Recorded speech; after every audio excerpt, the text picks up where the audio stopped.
Ito masarap. Yung bubulang lang yung lagyan mo ng suka. Yan, pwedeng sa paksiw sa bangus, pwedeng sinigang. Ayan, ito po. Ito yung ganito. Dadalhin po ito sa Maynila.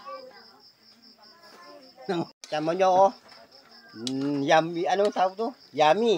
Oh, nakita nyo may alimango. Ayan, oh. Ayan mo, oh. Ayan po alimango. Oh, gatang-gata talaga po yan. Dalawang buong gata. Yan. Yan po, luto itong luto. Tapos yung sariwa. Ayan, oh. Ito po yung pampabango. Yung tanglad. Yan.